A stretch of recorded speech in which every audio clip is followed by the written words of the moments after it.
वज़ीर-ए-आज़म साहब, इससे पहले जब आप श्रीनगर प्रोग्राम करने आए थे, अपनी तीसरी इलेक्शन में कामयाबी हासिल करने के बाद अंतर्राष्ट्रीय योग दिवस पे आपने श्रीनगर में प्रोग्राम किया था।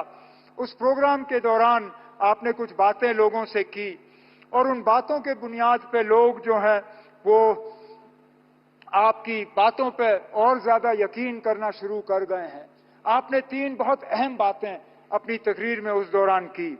आपने कहा कि दिल की दूरी और दिल्ली से दूरी, इन दोनों चीजों को मिटाने पे आप लगे हुए हैं और वाकई आपके काम से ये साबित होता है। 15 दिन के अंदर अंदर जम्मू कश्मीर को लेके ये आपका दूसरा प्रोग्राम है। इससे पहले जम्मू को रेल डिवीजन से आपने नवाजा और उस प्रोग्राम में आपने शिरकत की और आज खुद आप सोनमर्ग आए हैं इस टनल का इफ्तिताह करने के लिए। ऐसे प्रोजेक्टों से न सिर्फ दिल की दूरी बल्कि दिल्ली से दूरी जो है वो कम हो जाती है। उस दौरान आपने जम्मू कश्मीर के आवाम से कहा था कि बहुत जल्द इलेक्शन होंगे, इंतखाबात होंगे और लोगों को अपने वोट के जरिए अपनी हुकूमत चुनने का मौका मिलेगा।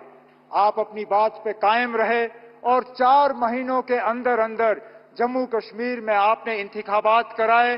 जम्मू कश्मीर में आपने लोगों को वोट देने का जो है अपनी हुकूमत चुनने का मौका दिया और आज इस बात का नतीजा है कि वजीर आला की हैसियत से मैं आज इस प्रोग्राम में शिरकत करके आपसे बात कर रहा हूं। आपने इलेक्शन वो कराए जिसमें लोगों ने बढ़ चढ़ के हिस्सा लिया और सबसे बड़ी बात यह कि कहीं पे भी धांधली की कोई शिकायत नहीं, कहीं पे भी हुकूमत के गलत इस्तेमाल की कोई शिकायत नहीं।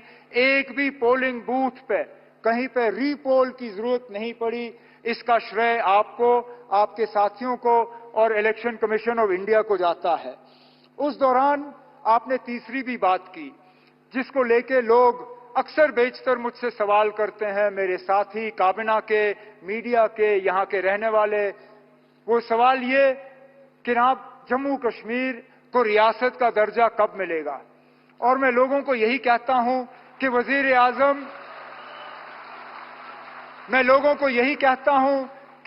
आजम साहब ने 4 महीने में अपने इलेक्शन का वादा जो है वो पूरा किया है। मेरा दिल ये कहता है कि बहुत जल्दी वजीर आजम साहब अपना तीसरा वादा जो योग दिवस पे आपने जम्मू कश्मीर के लोगों के साथ किया वो आप पूरा करेंगे और जम्मू कश्मीर जो है वो दोबारा इस मुल्क में रियासत की हैसियत से अपनी जगह ले। लेकिन आज इस खुशी के मौके पे वजीर आजम साहब, मैं दिल की गहराइयों से आपका शुक्रिया करना चाहता हूं कि आप इस ठंड में हमारे दरमियान आए, आपने इस टनल का इफ्तिताह किया। आज वजीर आजम साहब, आपने देखा होगा मौसम ने भी आपका साथ दिया। आसमान में एक बादल का तिनका नहीं। ठंड जरूर है लेकिन धूप की कमी नहीं। बेशक बाहर ठंड क्यों ना हो लेकिन हमारे दिलों में गर्मी की कोई कमी नहीं। हम उम्मीद करते हैं कि इसी तरह, क्योंकि जम्मू कश्मीर के साथ आपका बहुत पुराना वास्ता रहा है। आप अक्सर बेशतर हमें याद दिलाते हैं कि कितनी बार आप जम्मू कश्मीर आए हैं और कितनी बार आप यहां रहे हैं। हम तो उम्मीद करेंगे कि बार बार आप आएं, बार बार आप हमारे दरमियान रहें और इसी तरह हमारी खुशी में शामिल हों। बहुत बहुत शुक्रिया। जय हिंद, जय जम्मू कश्मीर।